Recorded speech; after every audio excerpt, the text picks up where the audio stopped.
This year, we have had the privilege to visit the Australian Air Force's History and Heritage Centre and restoration works at Amberley Air Base in Queensland.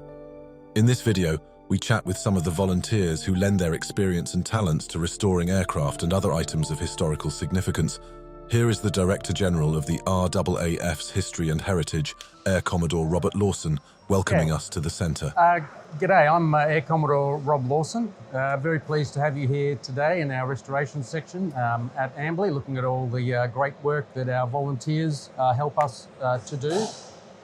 Restoration is a very important part of Air Force's approach to preserving our history and heritage in a way that enables us to inform doctrine development, training and education, and engagement with the community, and translate those lessons from the past into a modern context.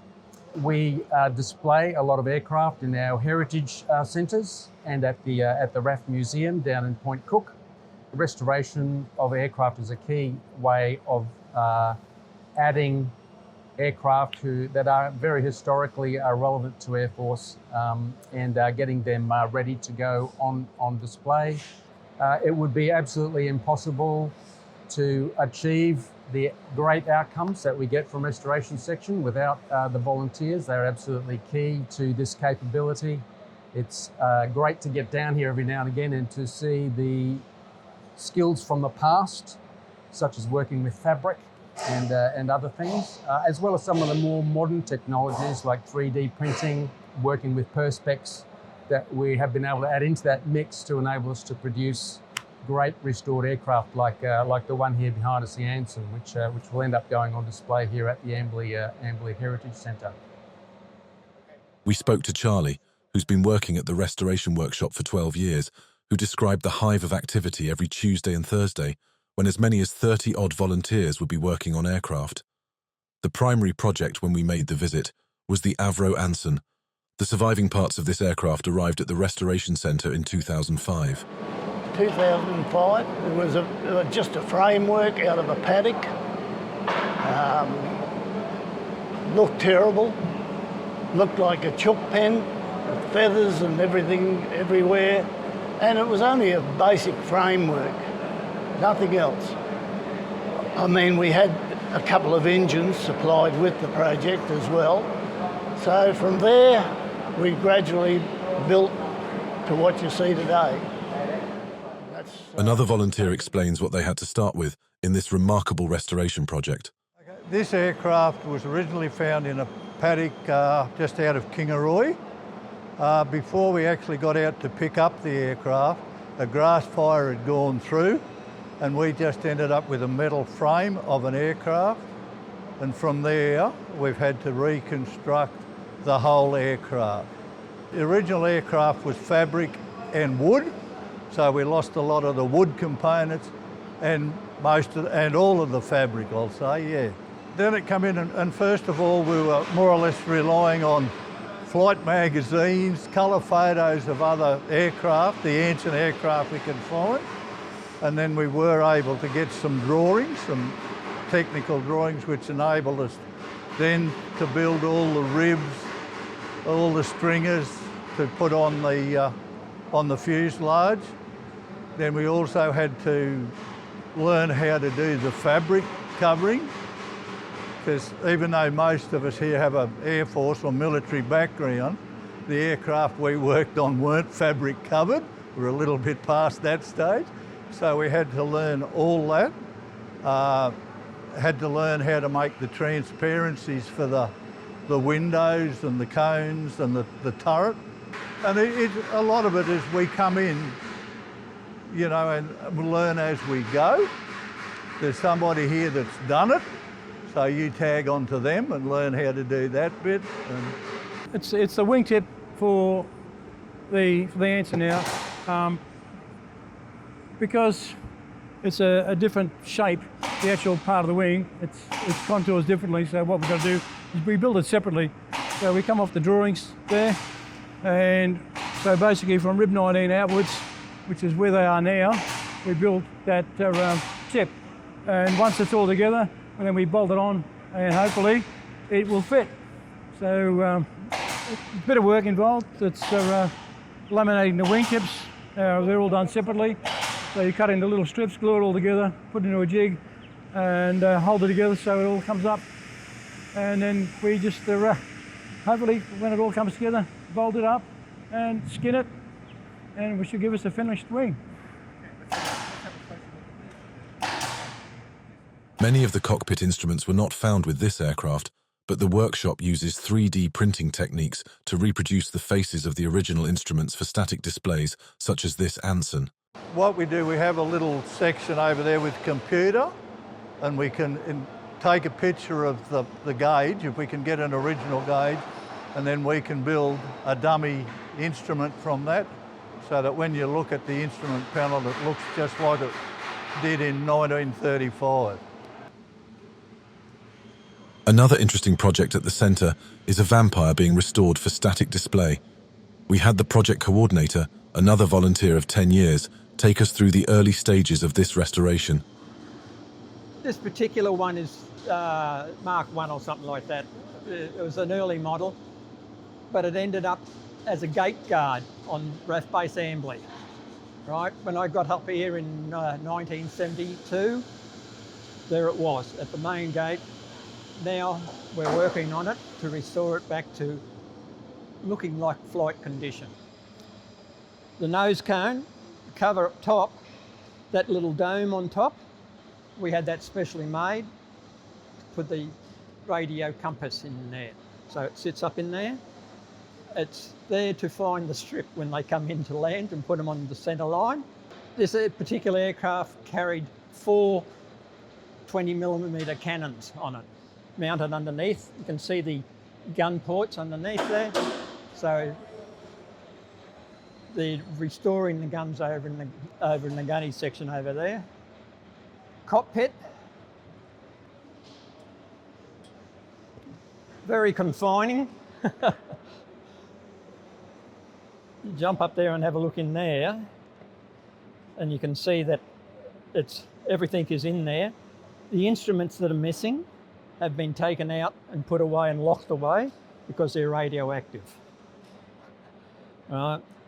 But we got this because it had everything in it. The tub here is mainly plywood and balsa. Right? It's a Hawker de Havilland product, and at the later stages of the war, the Mosquito was a wooden aircraft. So they just carried on after the war, making the Vampire here basically out of wood. So they knew how to do it, and the cheapest way. Vampires in themselves. In Australia here, we made over 100 Vampires here in Australia for the Australian Air Force and the Southeast Asian community. At the rear here, this is where the engine goes. There'll be a frame mounted on these points, right? And the engine will be mounted to that frame. So, because all the components that are on the engine to drive the hydraulic pumps, the generators and stuff like that are fitted in between the engine and the wall here. Peter up here, our expert metal basher. Without him, nothing would be done. Well, not done to your professional standard, Pete. The guys are embracing it and doing well.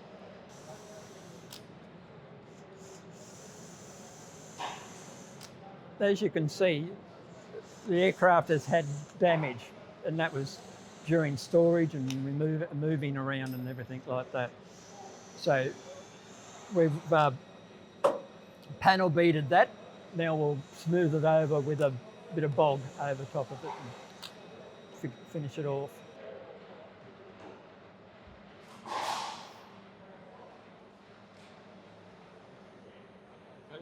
Hey, John.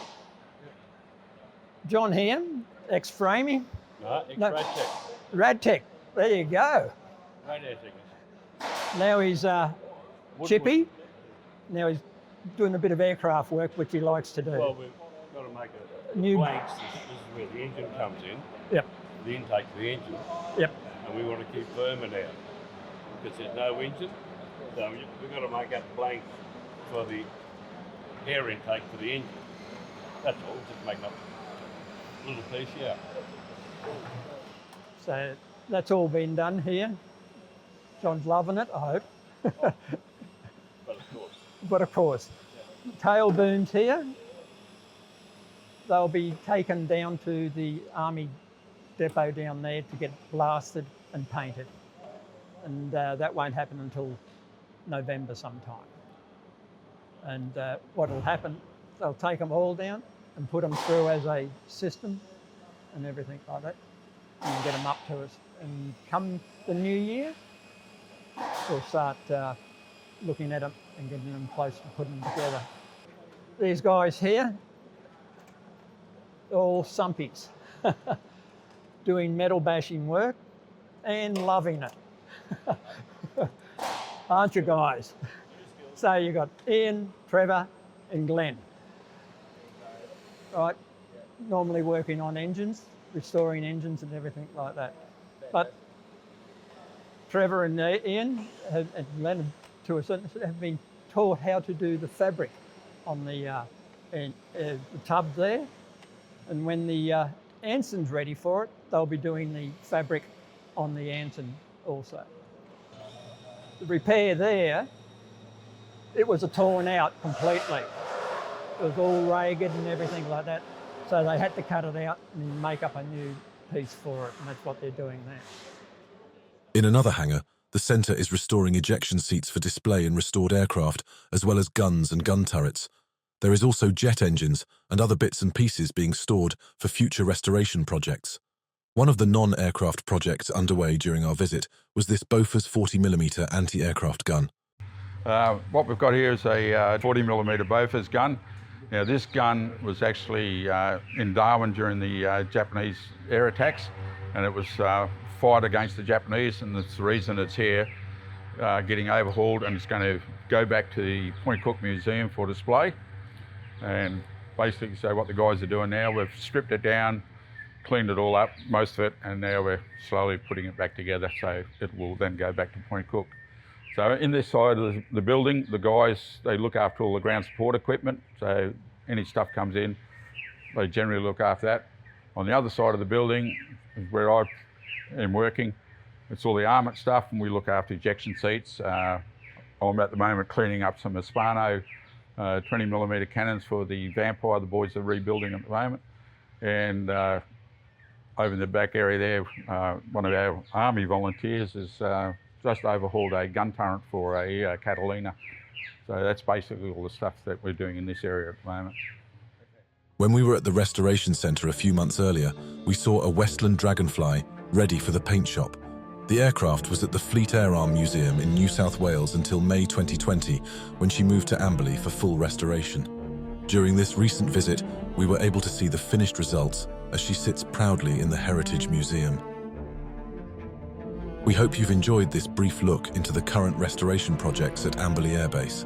A big thank you to the Royal Australian Air Force History and Heritage Branch for welcoming us to do this story, and to the wonderful volunteers who so graciously gave us their time and expertise. If you have enjoyed our coverage, please support us by subscribing to this channel and sharing it with your friends. By doing so, you will help us to be able to cover more stories like this one.